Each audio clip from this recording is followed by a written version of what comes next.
大家好，地膽帶路由香港去亞式，今日同大家去會展食茶餐廳，再討論下一哥豬扒飯係咪非物質文化遺產。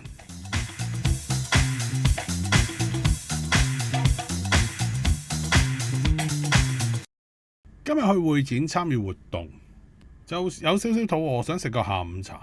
除非你行翻出去灣仔，其實喺會展冇乜嘢揀。會展係有好多食肆嘅，不過比較平嘅就得翻呢間茶餐廳。食之前都要睇睇佢評分，得3.2。另外細心研究下嗰啲留言，都係話佢價位比較貴，同埋服務態度認真差。咁有啲留言都公平少少嘅，就係話會展食嘢都應該係咁貴。另外有啲留言就直接話佢啲嘢難食。咁呢個留言呢，就同最低消費有冇關係？例如兩個人入去坐，一個人食，一個人唔食，究竟得唔得嘅呢？咁我嚟到呢位年青嘅新員工，又好似幾有禮貌。因為我睇個 menu，我以為呢度有下午茶餐食。咁我就咁擸下眼啦，我見到佢寫住下午3時後供應，我以為係下午茶餐。原來係下午3點後先有呢啲小食叫。係咪有下午茶？今日有冇㗎？冇下午茶式，冇㗎，呢個冇嘅。呢個有，不過你冇 set 嘅，係單嗌嘅餐。單嗌嘅。係冇錯。呢度嘅三文治就30蚊，多士就24，咁同出邊啲茶餐廳其實價錢差唔多。公仔麵就貴啲啊，58，豉油皇炒麵就72，揚州炒飯78，整碗唔知好唔好食嘅牛腩麵就68，一般嘅熱飲就22蚊，特飲就38，都算正常。佢都有精選套餐嘅，海南雞飯98，其實出邊街都係差唔多呢個價。相信係因為冇套餐叫，冇優惠，一般嘅香港人就會覺得你貴。我淨係叫一個鹹牛字烘底32蚊。上台嗰下，喂，發覺佢有擺碟，雖然冇沙律菜半碟，但係呢個砌法都算係咁。試下味道先。點解我成日叫鹹牛字呢？其實間嘅味道都係差唔多，因為入邊啲鹹牛都係罐頭嚟噶嘛。雖然超級市場有2個牌子，相信大部分鋪頭都係用平嗰隻，因為貴嗰隻真係貴好多。咁呢個鹹牛字點解會好味呢？就係全塊三文治都有鹹牛肉，唔係我之前食嗰間阿金大三巴牛油三文治，即係塊麵包得好少牛油。咁呢啲揾笨嘅營商方法真係令到客戶好傷心。另外，因為呢杯水令到我覺得佢唔係咁衰，因為頭先都講過有客戶投訴呢度有冇最低消費㗎，張 menu 係冇寫到嘅。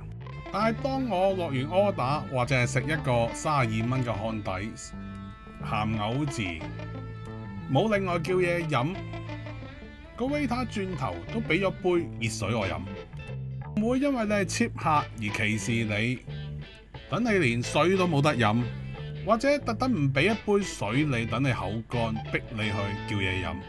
所以我反而會叫咗杯熱奶茶，22蚊啫。人哋開門口做生意，你負擔得起或者你有需要，咪消費下咯。可以講營商者老實，顧客亦會老實消費多啲。反而家好多做餐飲嘅擺到明係揾笨實，咁做客嘅亦都唔同你老實。好似呢杯奶茶，味道就一般啦，但係佢好大杯喎。其實不嬲香港啲奶茶係咁大杯。係而家出邊啲茶餐廳夾埋個黑白淡奶出嗰啲細杯裝，杯奶茶至少冇咗1/3，唔知係咪想你嗱嗱飲完快啲走？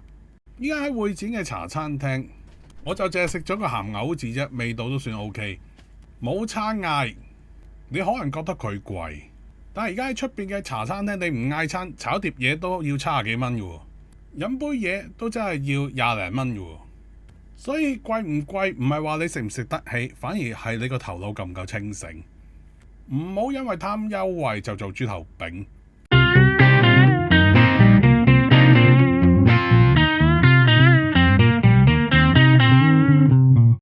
有網友就留言問我點樣睇一哥焗豬扒飯係咪非物質文化遺產？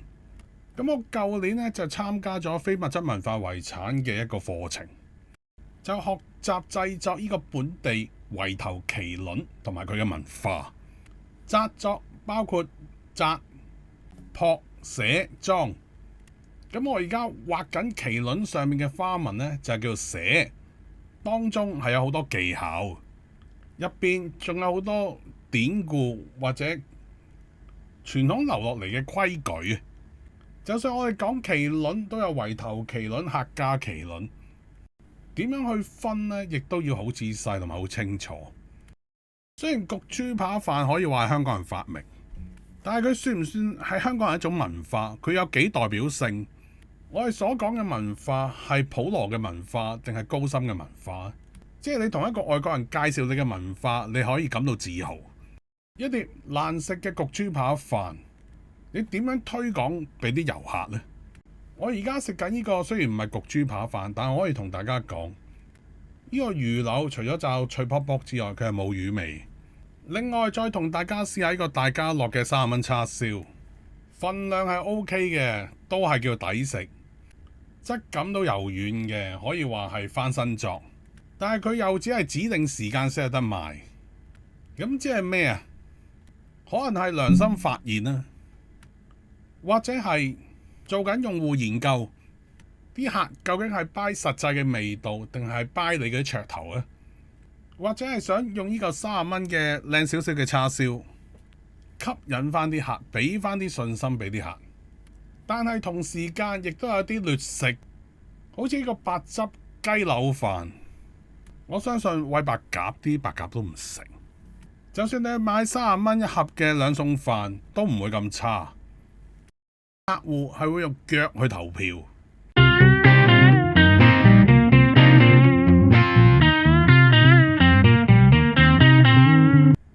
我哋除咗用腳去投票，更加要新智慧。啱啱睇緊呢本《上司也喝酒》，打第一頁就講獻給江湖騙子，因為冇呢啲人呢，修煉就會極之無聊。其中一個例子就係玩松缽。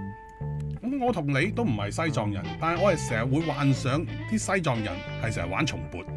坊間亦都好科學同你講，哇，嗰個音樂係有幾多赫茲，可以治療你心靈，仲可以醫埋癌症添。但係呢位喇嘛就話俾大家知，西藏係從來唔玩松缽。而家啲松缽係啲鬼佬入去搞出嚟。簡單啲食嘢，我舊時都以為潮州就係打冷。我喺汕頭住咗10年，先發覺原來潮州係冇打冷。但係香港又有好多打冷餐廳，仲要寫住正宗潮州打冷，唔知佢邊忽可以正宗。近排興伊朗，又會見到啲講開飲飲食食嘅 YouTuber 走出嚟講伊朗，目的只係為咗刷流量。咁更加有啲 YouTuber 話自己返大陸開燒烤店蝕晒啲錢，哇！嗰條片我睇第一眼我知係講大話啦，攞成副身家去投資嗰間餐廳可以唔理喎，之後仲喺度賣慘。咁近幾日都好多炒作㗎啦，我就一概都唔理㗎啦，因為我而家咧都戒咗八卦。其實我哋理唔到咁多嘢，人係唔需要咁八卦。一啲你改變唔到或者諗唔掂嘅嘢，你係唔需要理。